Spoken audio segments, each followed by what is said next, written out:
Hi friends, I am excited to be speed painting all of Mythic Battles Ragnarok, and it starts today, right here, right now, with this first unit of 3 models of Einherjar. Using a modified slap chop technique, I was able to get a decent quality result on these guys in about 3 hours. So let me quickly run through my process with you, and included in the video, we're going to make our first experiment, our first attempt at a decent skin tone using the Army Painter Warpaints Fanatics flexible Triad system.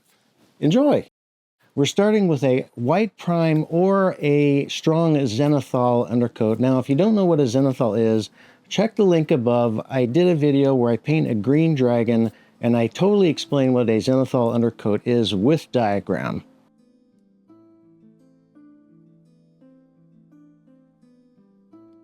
After that's dry, we're just touching each feather with a different color of speed paint. Now, you don't have to do it this way. You could pick 1 or 3 colors of speed paint and just do a whole bunch of feathers in one shot. But I wanted to get a feel for the different speed paints, and I tried 20 different speed paint colors here, and some were a little weak on staining the feathers, so I just went over them again later to build up more saturation.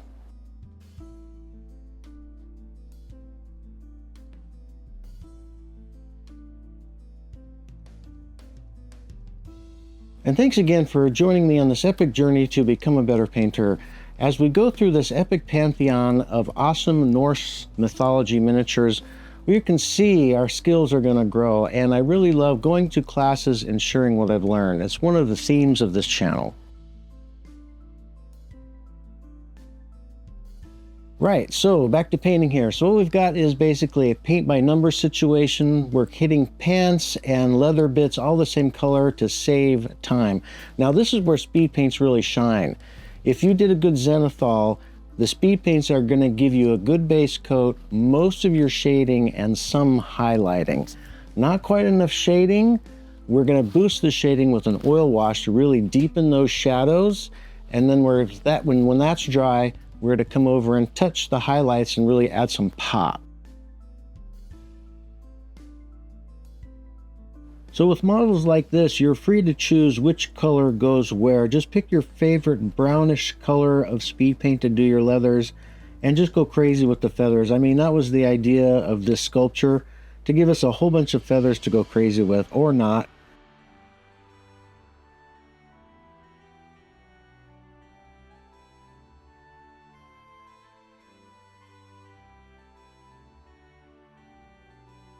Likewise, feel free to go crazy with the color of the clothing. These are fantasy Vikings. The reference art is vague on the colors of most everything except the armor, so I choose to try to go with a dark red, but really you're free to choose any colors you want for these guys.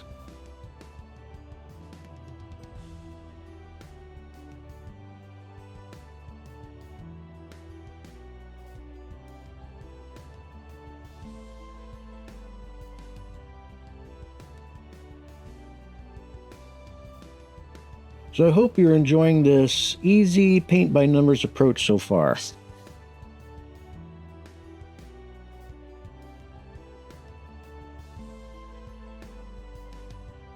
Just be neat and you can achieve very nice results in a short time.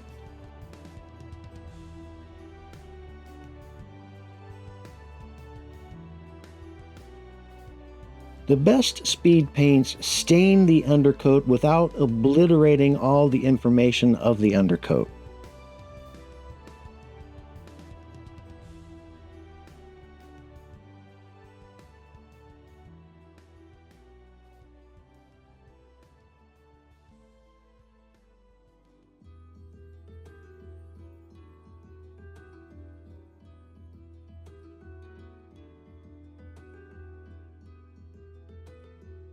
After the speed paint is dry, you should still see some information of the undercoat below.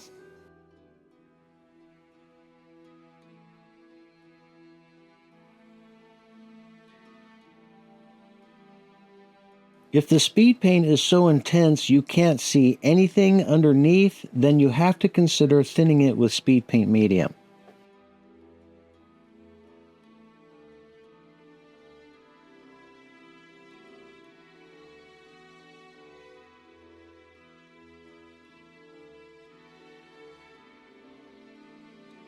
So now, friends, it's finally my turn to try the flexible Triad system from Warpaints Fanatics.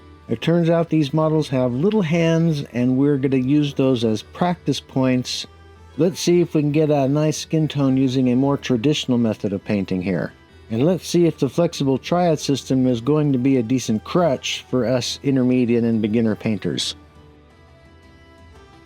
So Warpaints Fanatics come out of the bottle quite thick, so you have to thin them. And I thinned it a bit too much, no big deal. I have dry brushes standing by to mop up the excess. I merely let that dry and do it again.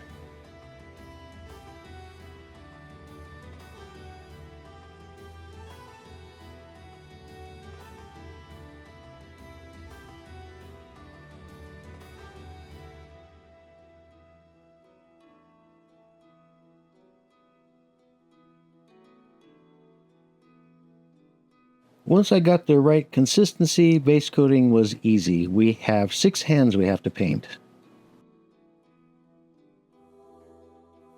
The idea is to get a smooth base coat of the darkest shade in our series, and we're going to do that. Now the next step is to apply the next lighter shade, but we only want to apply it where the light is coming in to hit the hand, so we want to give some indication where the light is coming from. And that's mostly indicated to us by our undercoat.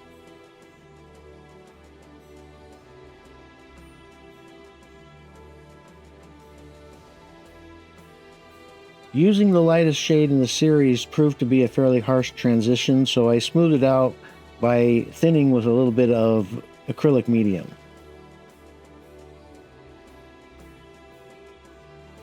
To finish off the hands, which are quite small, we went with Warpaints Fanatics Strong Skin Shade. It did a quite acceptable job, although in the future for larger bits of flesh on the larger models, we have different approaches in mind.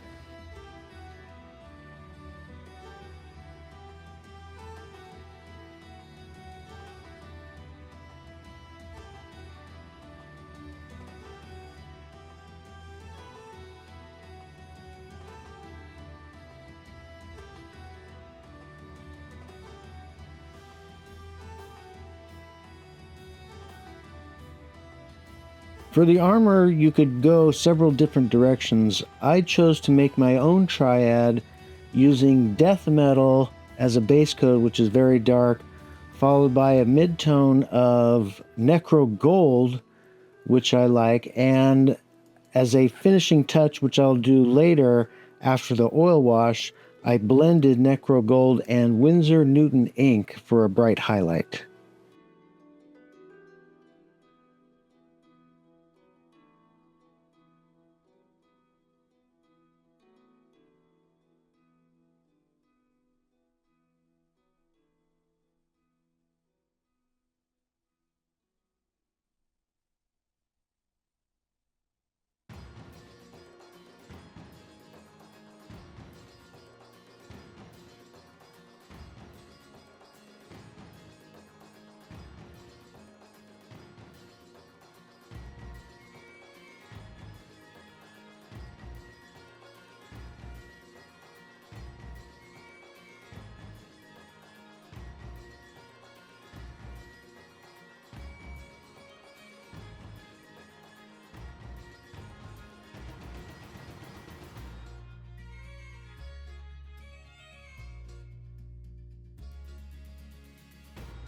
For the weapons, I chose to start with a base coat of death metal, and then I introduced some weapon bronze into the midtone.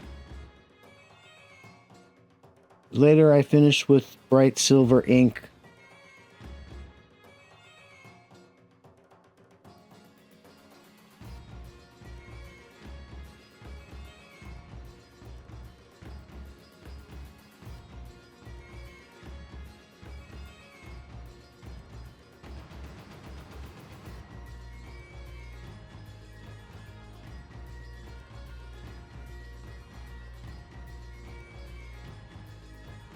I think it looks pretty good.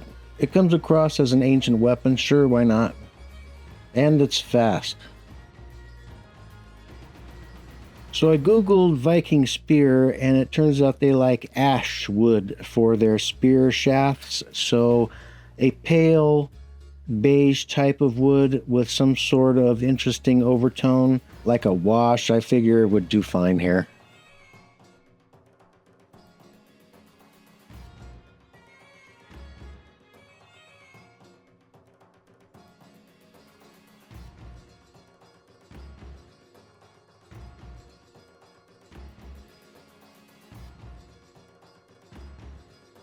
So there you go. When I googled Viking spear, that's approximately what it looks like.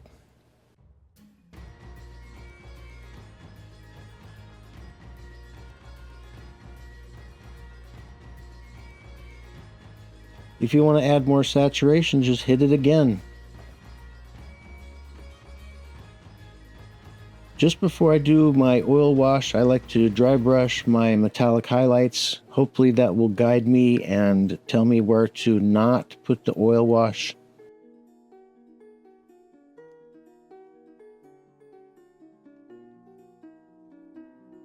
Now comes the oil wash, which I like because it is super low viscosity and the pigments really rush into and stay in the recesses.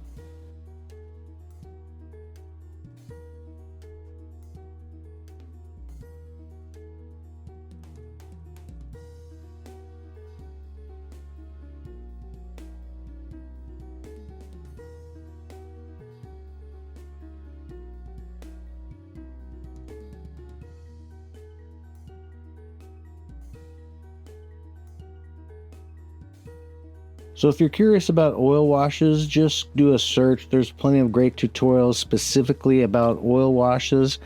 They are generally accepted even by master level artists as standard procedures these days. Don't forget to keep the oil wash thin so it dries in a quick time. And if you're messy with it and get it in too many places, it's pretty easy to swab off with a Q-tip or a makeup sponge. So as a finishing touch, I am dry brushing metallic highlights, the bright gold color. And it's pretty fun to see the combined effect of the Speedpaint base coat, plus the oil wash, plus the dry brush metallic highlights. I think it's a cool effect and it's pretty fast.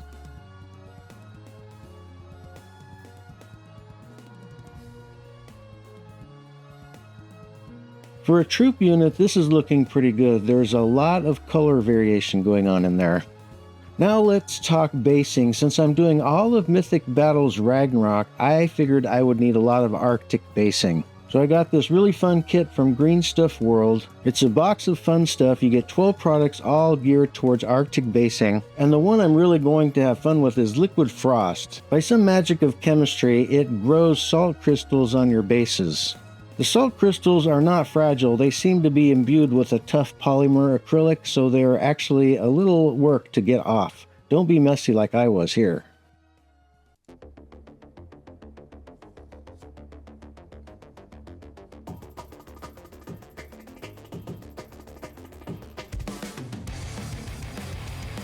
My friends, we've but taken our first step into the epic journey of painting all of Mythic Battles Ragnarok. I hope you enjoyed my quick and easy process. If you would like to preview all the spectacular miniatures we're going to be painting in Mythic Battles Ragnarok, stick around and click on this video here. We do an epic unboxing and review every model in the set. Don't forget to subscribe if you don't want to miss out on any of that fun, and I will see you next time. Bye-bye.